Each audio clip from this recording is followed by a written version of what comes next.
heard of this, and apparently it's reasonably clever, but I haven't heard it. That's another one my mom likes. Which, could mean many things. Yeah, Lean On, which is the one with Major Lazer, DJ Snake, and... And meh. Everyone's favorite pop singer, meh. It's just make an A sound and round your lips at the same time. It's funnier to call her meh. Meh. Meh. But yeah, Lean On is a pretty decent song, and it does have that great little synth solo with the weird formant synth that DJ Snake uses on everything. Yes. But it works really well there. Uptown Funk is delightful, even if it gets overplayed to death. Meek Mill, Dreams and Nightmares, don't know that one. I know of Meek Mill. That's like his signature song. Okay, neat. It's a good song. And also, he's from Philly, so, there. props there. It's the one, like, if you're gonna pick a Meek song, you kind of have to go with that one, I feel like. It's the Meek song. Yeah, true. Migos, it's Versace. Versace. Okay, sure. The Versace. beat on that one is fun. Versace. Miley Cyrus's We Can't Stop. That song is terrible, but also very representative of the decade. Also, I think it's intentionally kind of miserable. Not terrible, intentionally terrible, but intentionally, like, dark. It's weird. Like, Miley Cyrus has had a very strange decade, and I largely don't like anything she's done during it, but, I have a weird amount of respect for Miley Cyrus, even if I don't enjoy her work. Because she has said some extremely stupid things about rap music. True. That's true. She said a lot of bizarre things. Like, she's a very odd... I think a lot of it has to do with, like, the weird bubble you grow up in when you grow up famous. Oh, yeah. But also, there's no excuse for saying stupid shit that she has said. Yeah, fair. Nobody, like, she says so much dumb stuff. Like, nobody even remembers when she said that being black was a state of mind. That's a thing that she said once, and nobody just, she said so much dumb stuff that nobody remembers that one. Miranda Lambert, The House That Built Me. Miranda Lambert is, like, a person who exists in the very small space where my music taste overlaps with my mother's. Huh. Yeah, I've heard she's, like... Very fiery country singer. Yeah, like a very good songwriter, is generally what I hear. Same thing with Mitski, who is not a country. No. But is somebody who I'm not super familiar with. Epi likes Smith. I know that. Yeah, like, Mitski. Epi's a big fan. Yeah. Mumford & Sons' Little Lion Man. Strangely enough, I haven't heard that one, but it is, like, the Mumford & Sons song that people point to when it's like, this is the really good one. Mm-hmm. And also, I will say, Mumford & Sons, there's a band that people turned on. Hey. Yeah? Want to hear a joke? Sure. Mumford & Sons start a textbook company where they print math textbooks. Mumford & Sons. Fucking stick a sword the center of my forehead and just lobotomize me so I forget.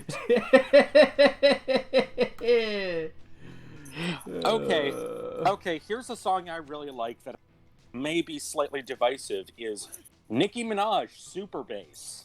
Super Bass is alright. I really like that song. It's not my favorite Nicki song, but it's alright. Yeah, in terms of her pop-leaning stuff, that is one of my favorites. It's one of those songs people kind of like to hate on, and they wouldn't if it was by anybody else, I feel like. Yeah.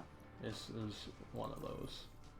Yeah, I don't like Nicki Minaj very much anymore, but... Yeah, but still. Still. You know.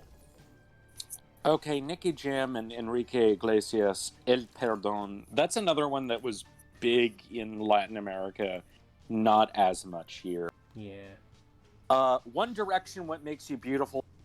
It should be on this list, but I don't like that song. It's a song. It's kind of I knew a bunch manipulative. of people in high school who were super into that song. Like, Paramore, Hard Times. Yeah, that song valid. is like an 11 out of 10. I really like Hard Times. Latter Day Paramore is very valid. The entire After Laughter album is like probably my pick for the best pop album of the decade. Wow. It's a really good album. Okay, Portugal the Man's Feel It Still, I understand why it's on here, and I don't dislike it. It's just at the same time, it's like, actually I like it. It's just that it's like, It's not very representative of Portugal the band. It's not very representative, and it's also like, it is a song that, yeah, it's very much of this decade. Mm-hmm. Yeah. While being very retro. But that's like, and here's a song that I don't hate as much as some people do. Rockstar by Post Malone. Oh yeah, I can't fucking stand Post Malone. Fair. I actually do not completely despise Post Malone, but he said some dumbass shit. Even if he hadn't, I just don't like his music. That is completely fair. I mean, like, there's a couple his songs more he recent has that are okay, but I don't like most of it. His more recent stuff has honestly gotten a lot better. I have heard that. It's still not. I don't think you'd like it, though. It's just like, eh. I mean, like, I like Sunflower, but who doesn't like Sunflower? Yeah, and also, yeah, Sunflower is pretty good. Not crazy about the lyrics, but the vibe is good. I don't know what, like, Sunflower is not really about much, I don't think. I mean, it has some, like, cute and endearing moments in it, but it feels a little clunky, like, it's sort of a love song. Yeah, one of them.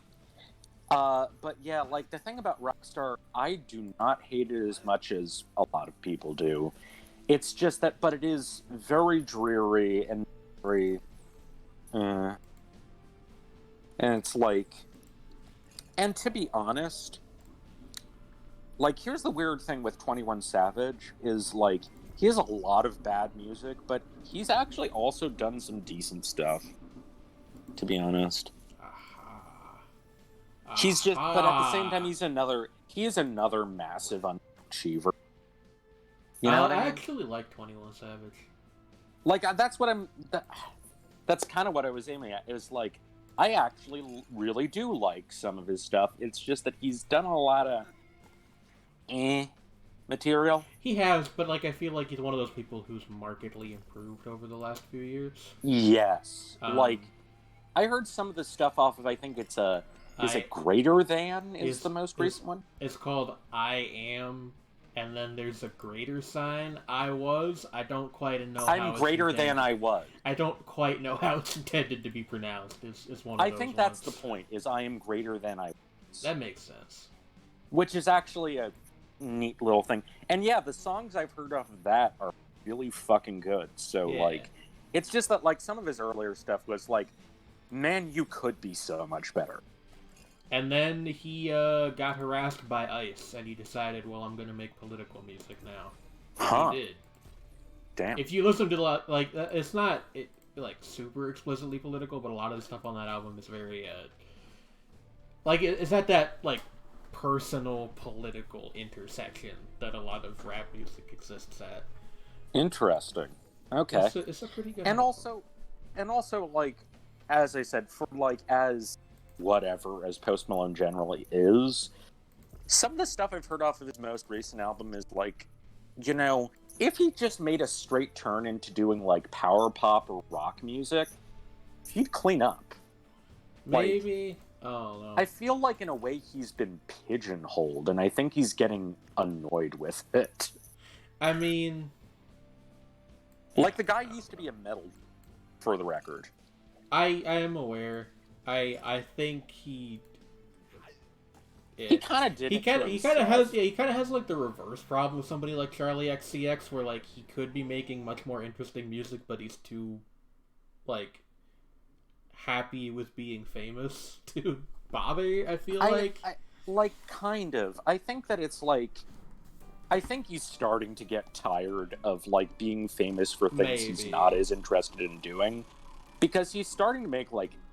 The thing is that he's always made essentially what is more like R&B or like dark-leaning pop music that happens to have hip-hop-ish instrumentals. And like people just keep slotting him into the hip-hop lane because like it's urban, man. Like, or whatever bullshit. No, like, to not absolve the man of blame, he does market his music that way. I mean, that's true. And I think like again, I think he did it to himself. Yeah, he kind of did. I mean, yeah, he kind of. It's like, it's one of those things where, on the one hand, it's like you had it coming because you made some dumb decisions here, but it's like, on the other hand, I think it would be better for everyone involved if he just made his exit sphere when and did more interesting things which he could be doing. Perhaps we will see that particular Malone someday in the near future. I wouldn't mind that. Like, I think he does have a knack for hooks. He's just, like, it's just that his music itself is frequently very compelling. He's an odd artist, I will say that much. Okay, Psy, Gangnam Style. Yes, good. Yes, good. Okay. Yes. Okay, we both just like, yes. Exactly. I enjoy Gangnam Style from time to time. Yes. Black Beatles. This song's alright. Yeah. Yeah. I would have picked No Flex Zone, probably. I feel like Ray Shremmerd that's have more Ray Shremmerd-y of their big hits. That's true, but Black Beatles is arguably, I don't know, I like better. I guess. Rebecca Black's Friday, yeah, it makes sense that it's on. I don't know about that one. That was like the only pick on the list where I was like, as a meme, yes. Sure. But that's important. not what the list is about, though. No, but the thing is, it is important because of its meme status. Maybe. Like, I mean, you can make the argument, and I think this is what they were going for, that it paved the way for, like, Old Town Road. Well, like not even that specifically. Indirectly. Just like other songs like that, where they got popular because of some internet thing. Yeah, exactly. I mean, it was the first one. I just don't know if I agree with that. I have weird mixed feelings about Calvin Harris and Rihanna's We Found Love. I forgot that even existed, honestly. Like, I kind of like the vibe that the lyrics are going for and sort of like the melody, but at the same time, Calvin Harris, at that stage in his career, was just not an interesting producer at all. More like Calvin... Blaris? Yeah! What? Because he's pretty blah. Or was. Blurred Lines... I get why it's here, and it makes sense, but that is not a good song. Hey, so, like, Also, Robin, it's kind of a Robin Thicke perverse sort of... had like maybe the biggest fall off of anyone in pop music in recent Robin memory. Thicke just hitting the ground like that? Yeah. Like, apparently he was a very well-respected R&B singer for that. Yeah. And Just he like- got fucked. Just like, I mean, I'm sure you've heard the whole thing. The album after that sold like 150 copies in Australia. Yeah, there was like a whole thing about that. Yeah, Paula. Yeah, the whole situation surrounding that. Because it was like a weird, like, it was like essentially a collection of songs he just tacked on. Like, he wound up, but then he started, like, he rewrote it as an album to try to win his wife back. Which is... And it was just weird. like a wild The guy was- thing to do. The guy was having a very bad year, and I think he kind was of snapped. He was apparently on drugs too. Like, Oh yeah, like tons of cocaine. yeah, like, you know. And like he crashed and burned. And it's unfortunate, especially because, like, from what I know about his earlier, again, he apparently was like really good, a really solid songwriter, and very respected as an R&B singer. And he just paved. He just went head first into the ground. That guy he kind of fucked himself, but he also just kind of got fucked in other ways. Sometimes the gods are cruel. I have no idea what I was going to say, to be honest. But honestly, sometimes the gods are cruel seems appropriate here. Yeah, that works. Pharrell has continued to have a... Yes. T.I. is still around. Robin's Dancing on My Own. That song is so fucking good. I don't think I know that one. Yeah. I'm in the corner, watching you kiss her. No. Doesn't ring Yeah, a bell. that, like, I'll be dancing. It's like, that song, I don't even know whether or not it made, like, the Billboard Hot 100, but it was a huge song in a lot of other places. It was covered and became a minor hit by some other guy who, like, did a super dour piano cover of it, which kind of misses the point, is that it is a heartbreaking song that needs to be done like that happens a dance to song. every song like that.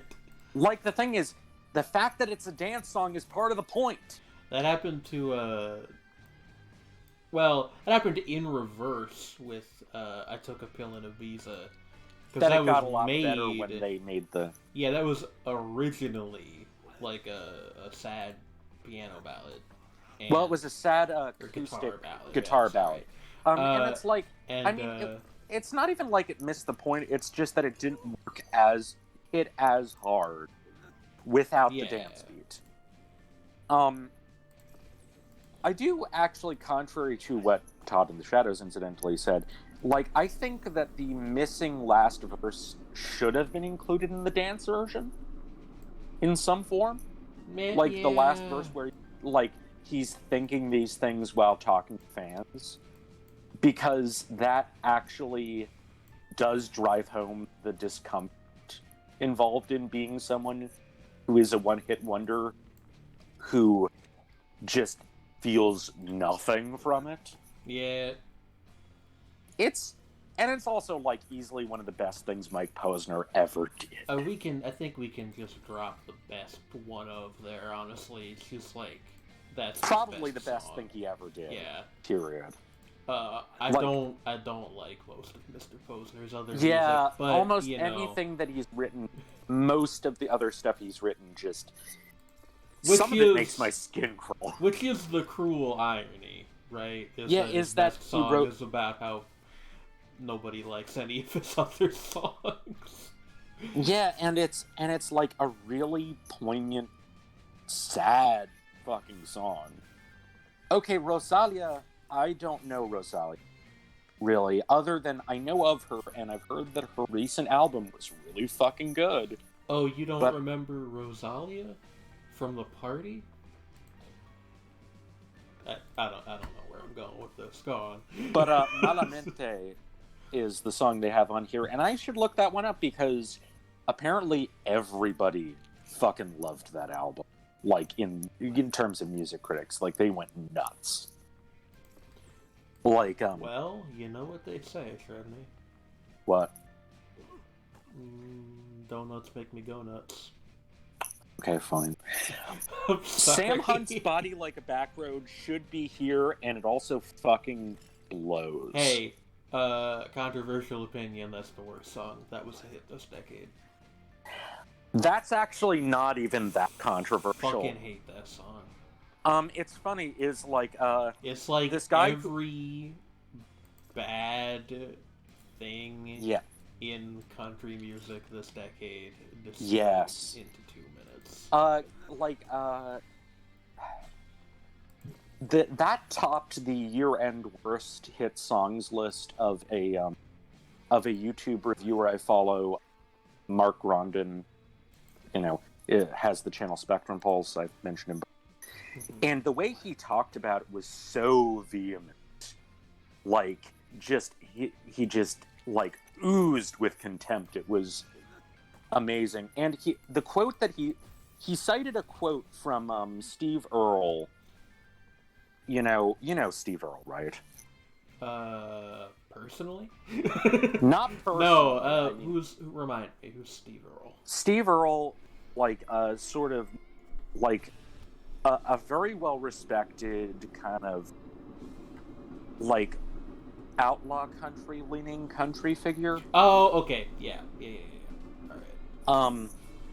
He once said he said early on in the Bro phase, like, you know, like, when that was starting to get big, was, like, that a lot of modern pop country is these white guys making, you know, hip-hop for people who are afraid of black people. I remember this now.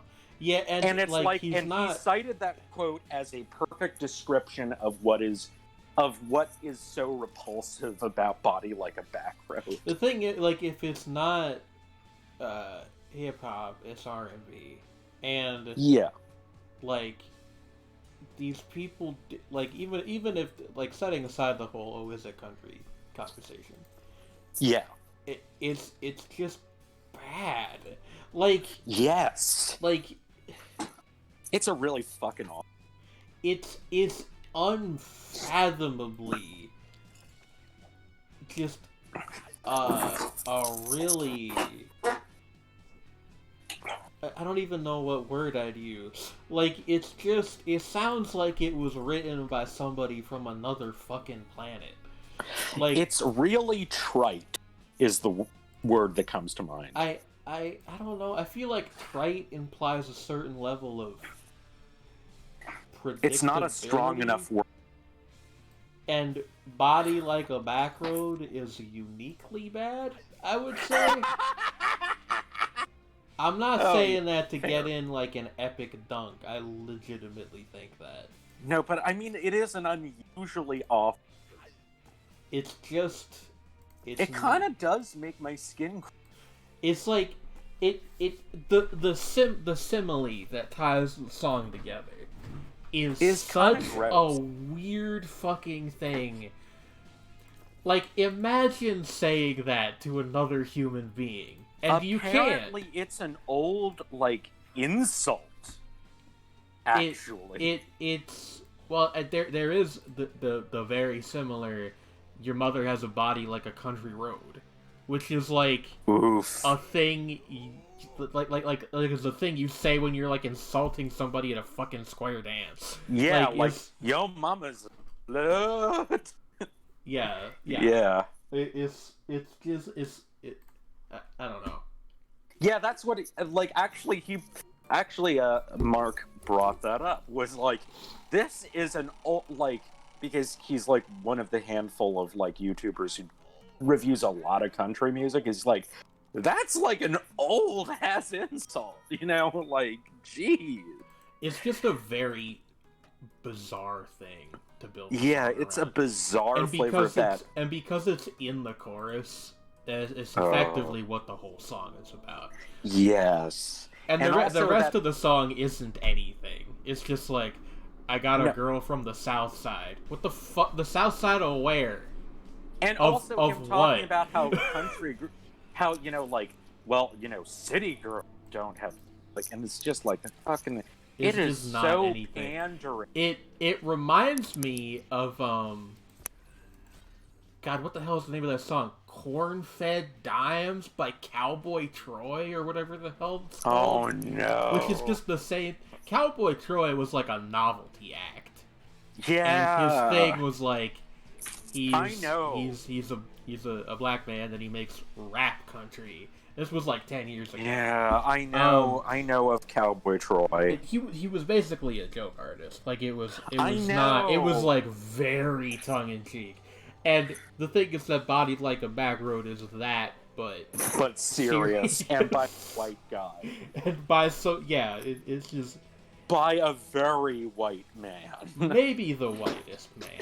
It's just a strange, the platonic ideal whitest man. But like, there are like melodic lines on the verse, like the whole, the whole hips like honey. It's just like, that makes my hair stand on end. And that's just disgust. Like, that's such a gross thing to say. Like, it is real gross. The whole song I don't think of myself as a prude, as funny as that may seem to people who watch my show and are on my server.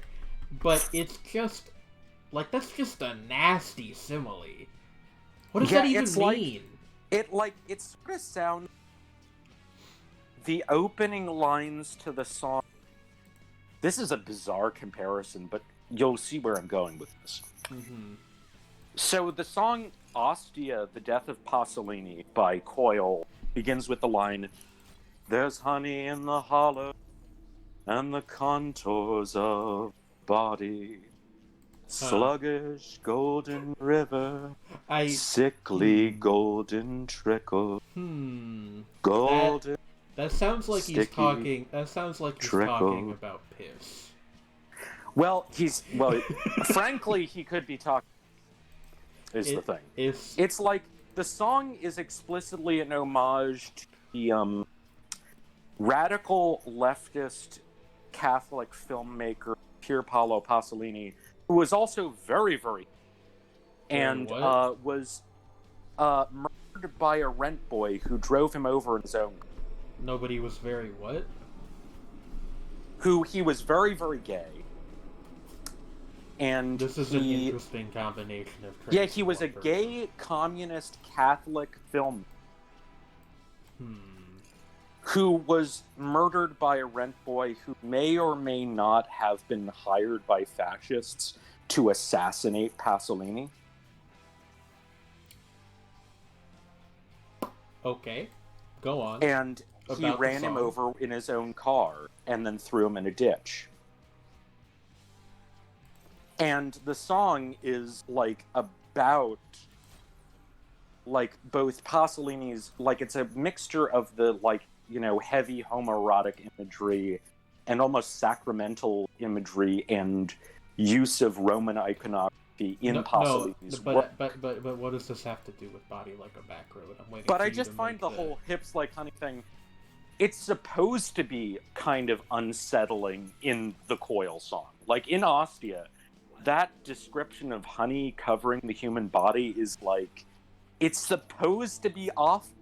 You know what I mean? Yeah, no, it's erotic, but it's also like erotic in a not totally comfy way. You know what I mean? Maybe it's just because I associate honey with like Thanksgiving dinner. I find it difficult to think of a less sexy substance. Yeah, it's like, it's sexual, but the thing is, it's sexual, but not... You keep getting cut off. Oh, that's weird. Your mic really doesn't want you to talk about this, apparently. No, sorry. What I was saying is, okay. Do you hear me now? Silenced, yeah. Okay, yeah. What I was saying is it's sexual without being sex. I is guess, the thing. yeah. Like, it's like the whole sweetness and thickness thing is, it's like, yeah, that is sexual, but that doesn't mean it's sexy. I suppose. And that's, like, if you're doing that on purpose, all the more power to you, but if you're not, you know? It's not a very good song. Yeah, Body Like Backward is very bad. Go listen to Coil's idea, though, is a banger. Sia Chandelier, I love the song. I like Sia. Chandelier is not my favorite song by her, but it's probably the most emblematic of her music. Yeah. It also contains a really good vocal performance. Just, like, she goes for it on that song. Me when I go for it on that song? Yeah, and it's just like, I mean, granted, Sorry, she goes... my brain is melting. I We've been understand, like, streaming but for I mean, 3.5 hours.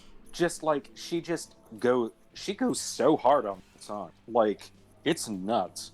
I mean, it sounds actually physically painful, which is a bit much, but, you know, still, I respect that. Like, she's doing it on purpose. Yeah. You know, I mean, Silento, watch me whip, watch me nay-nay. Oh, no. That song is good, and I will fight anybody who says otherwise. That song is only good accidentally. I know, but that doesn't make it not good. Okay, fair enough. When I watch you rap.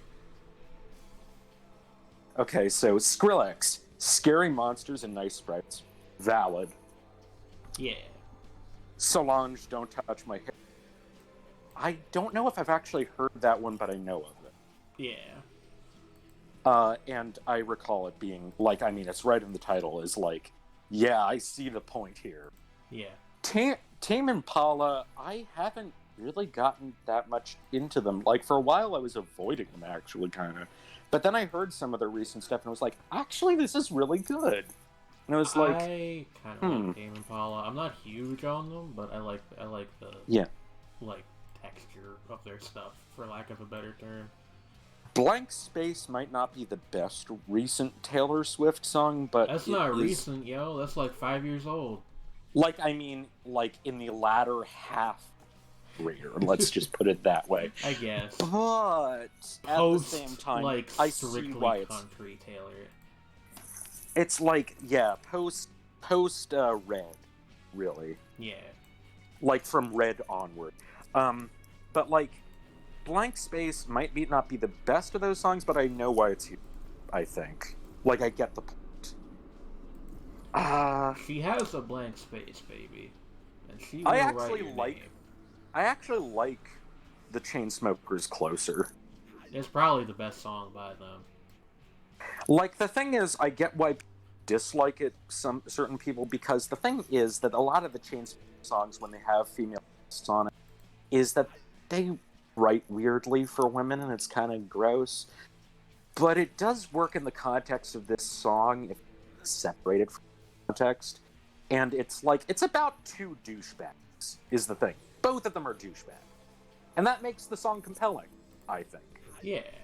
Like, neither of them are likable people. And that's kind of the point. Like, The Weeknd, House of Balloons, Glass Table Girls, like, if you're going to go with The Weeknd, I think, I mean, he is important. He is influential. I don't like The Weeknd anymore. What made you not like him?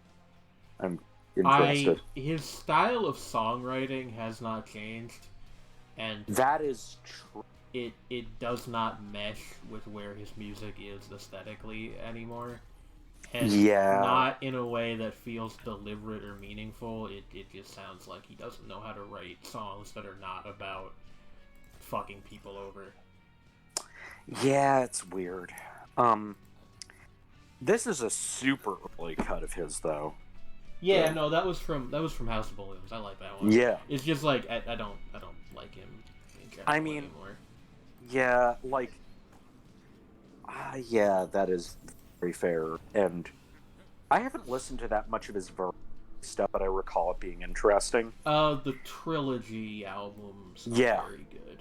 Yeah, that's what I've heard, is that I think after that, it kind of goes downhill pretty quickly. You got like... although he does have good singles, a few. Yeah, you got like Starboy and stuff, but... Starboy, there's also like... What? I Can't Feel My Face. I Can't Feel My Face is okay. That's one of those songs where it got played like a lot, and I kind of got sick of it. Yeah, but if you take it out of that context, I wasn't that much, radio at that time. Mm-hmm. So I mostly exposed myself to it, and it was like, this bumps. I like this. And also, like, this Starboy is a great... Also, Starboy just lyrically is really clever if you, like, break it down. It's an interesting song. And it's like, because it is about being enabled in your worst behavior by your fans. Yeah. And that's, like, an interesting way to go. Is kind of what all of his songs are about to some degree. I mean, yeah, but like, that one is the direct that's kind of I feel like that's the last time he addressed it in any interesting way. Yeah, like, that's easily one of his most... I do feel, and I hate to say this because it feels like I'm wishing it on the guy, and I'm not. I do feel like in a couple years we're gonna like something's gonna happen to him, and it's gonna be like, oh no, who could have seen this coming? Well, ooh, I hope that doesn't happen. Like I hope that's just in its entirety a character that he plays, and that none of that is... I think a big part is a character. I think some of it's a character. I don't know how much, though, is the thing. It is ambiguous, that is. And Sicko Mode is... Yeah. And again, just to be clear, I'm not blaming the guy for his own problems. It's just like... Yeah. But yeah. There's a weird tapping sound. Oh, that's me tapping my foot against my desk. Did it stop? It stopped. Yeah, that's what that was. Okay. Whoops. Yeah, that was kind of like slowly bored into my brain. Sorry. I'm really sorry, but just... Restless leg syndrome is... Oh no, I totally understand. Yeah. Like, my dad had that. It actually runs in my family, which Weird. I didn't know it was genetic until I learned that, and I was like, oh, alright, well. Okay, Travis Scott's Sicko Mode, not controversial in either sense. No, that's a good song. And important. Yeah, okay, and then finally we've gotten to bottom 21 Pilots, Stressed Out. Alright. Yeah, sure. That's a weird song. 21 Pilots are... 21 Pilots are a weird band. 21 Pilots are more interesting to think about than to listen to. Yeah, I think that's a fair judgment. Yonkers by Tyler, the Creator. Fuck yeah. Yep. That's the song that got him famous. Weezer's cover of Africa is not as good as their cover of Scrubs. That's a weird pick. That might be like one of the very few on the list that I don't think should be there. Like, again, I think that if you memeing on themselves, No Scrubs is just better musically. Yeah, but like, it's just not like, who cares about Weezer's cover of Africa? It's just not anything. It was actually a hit. It was, but like, I don't think it was... Whoa. What was that? I don't think it was, like, important in any major way. That's fair. Triple X Tentacion's Look at Me. Unfortunately, yeah. Yeah, and honestly, that was, like, of all the stuff by X... Also, I'm gonna run ads while we get finished up here. Oh, okay. Because I'm literally on the last 5 songs. Yeah, no. Finish off. Well, I mean, if I'm doing it under the ads, that Nobody's defeats the point. here. Okay, fair point. I'm looking Anyone at the who thing. is gonna, I'm looking anyone at the who's thing. There are 0 Oh, viewers no. right now. Okay, to be fair, anyone who is gonna hear or see Is this gonna see it in the VOD. So that's fine. that's fair. So look at me is honestly of all the stuff I heard by him, What easily the one of the most fuck? tolerable. Oh. Sorry, I accidentally put my foot on the remote control and the volume on my TV turned way up. Thankfully, I have my headphones plugged in, so it was fine. But Oof. but you know what I'm saying. Yeah. It's like that. At least I could sort of see the appeal. There are a handful of other songs of his that I kind of get it, but it doesn't mean that I liked his work. Yeah, that's fair. I do feel that the way he died fucking sucked. That is fucked up. I mean, that's a whole weird little period in rap yeah. history. Also, the fact that his estate is controlled. He's passed away. Lil Peep died tragically. Also, Yeah. Who the fuck knows what's gonna happen to 6ix9ine? And there's YNW Melly might get the death sentence. There's a whole... What? Yeah. For what? He killed a guy. Oh yeah, but but he allegedly he killed a guy. Killed a guy. The death penalty for a guy. The state is pushing for the death penalty to make an example out of him. Yeah. That is really fucked up. It is, and they're doing it transparently because he's A, black, and B, a rapper. That's disgusting. Yeah. That that whole scene. Creeping. If there is any good example of fucking creeping fascism in this country, the fact that Stephen Miller was communicating with a neo-Nazi via emails, and he's the one running our immigration policy, or was, that fucking little vampire. And not the cute kind. Yeah. And then the fact that they're trying to, send a guy who allegedly killed one guy to, they're trying to kill this guy. Yeah. To make an example out of him because he's black and he's famous. I don't, I haven't been I haven't been keeping up with the case because reading about it is fucking depressing, and I'm not really a Melly fan, but it's upsetting. That's revolting. To say the very least. That is fucking revolting. Speaking of which, next song is YG featuring Nipsey Hussle, Fuck Donald Trump. Yeah? Amen! That's a good one. Okay, and R.I.P. Nipsey. Nipsey Hussle's another guy we lost recently. Yeah, I was about to say R.I.P. Nipsey. And, I was never a big fan of his work, but seemed like a good dude. I liked this one mixtape in high school, Mailbox Money. Young Thug Stoner. Yeah. Yeah, that was the song that made Thug famous. Yeah, the thing about Thugger is I don't think he's particularly consistent. Yeah. I think that's a fair criticism. Oh, hey, you got here right at the tail end of things. We're, basically finishing our conversation. Young Thug, the thing is that when he's on, he's on. But when he's not, it's he's just totally phoning it in. Yeah. It's kind of like the Future problem, except Future, it's a more consistent decline, whereas Young Thug, he's been up and down. Yeah, his most recent album's apparently very good. I haven't listened to it. The one with the I'll look into it. People forming a picture of his face on a hillside. Yeah. I yeah. That is a really cool album cover. If you have that much money and you can do something like that, I'll go for it. I actually don't know that would be super expensive. The thing wouldn't be the people; it would be getting them to coordinate. Yeah, getting them to coordinate, and also getting or something the picture from high up. That's what I'm saying. Yeah. Is the picture is the most expensive part, frankly. But just organizing some people to do it would not necessarily.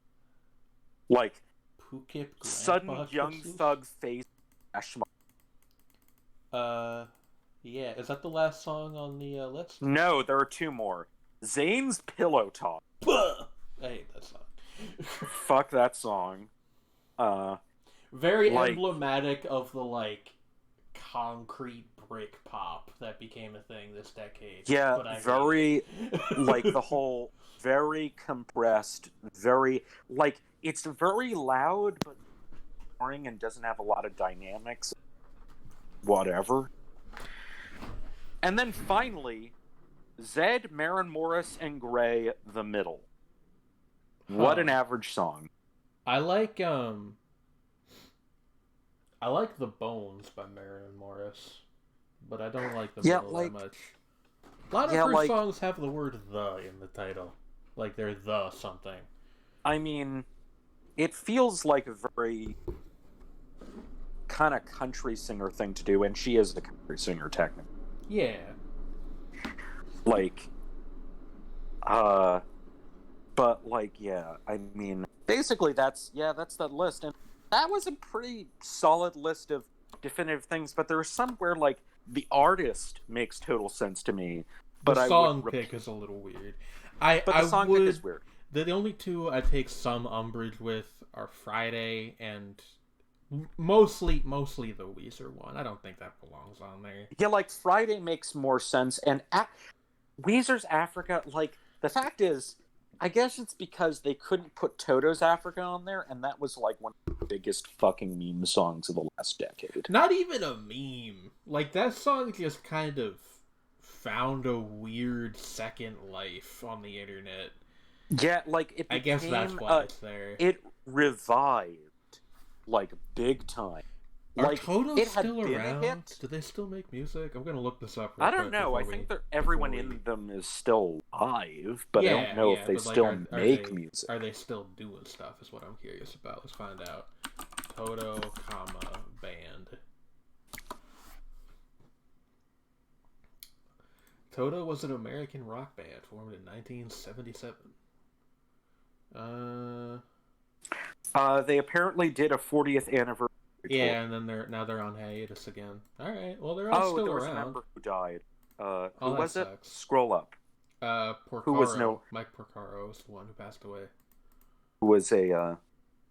He had ALS. Yeah. Oof. They still made music as recently as 2015. And it was their 13th studio album. Counted as their 14th. Just called Toto 14. And it's got a really cool album cover too. Maybe I will listen to that at some point. I'm very curious as to what Toto were up to a couple years ago. But yeah, apparently Porcaro's continued, like, writing music with them pretty much up to his death. That's sad, but, like, at least he went out surrounded by friends and stuff. Yeah. Anyway, I mean, yeah. On that somewhat melancholic note, that's the end of our stream. We streamed Bumbo for 4 hours, Redney. Yeah, it was basically a shapes.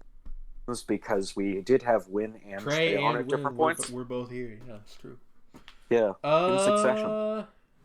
Streaming news. I am definitely gonna stream at least one more time this week. I don't know if it will be tomorrow or Thursday, and I don't know what I'm gonna do. I'm probably gonna stream more Illusion of Gaia. Because I want to get back in the saddle with that and have an episode that's not just me crying in frustration at the water dungeon, which we finally got past. Oh boy.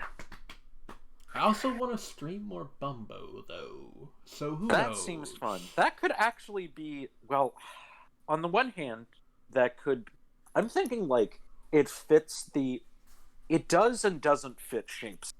Because I think the problem with Bumbo as an SNF game is that the runs are real long. Like, you guys saw. Oh, now everybody's coming in now that the show is over.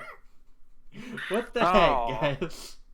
Yeah, I guess we just seriously, had bad timing today. I don't know. Zursk, you just arrived after we finished talking We about are the like fighting song. we are like literally ending the show right now. Yeah, what the fuck? Um, My god. Zursk.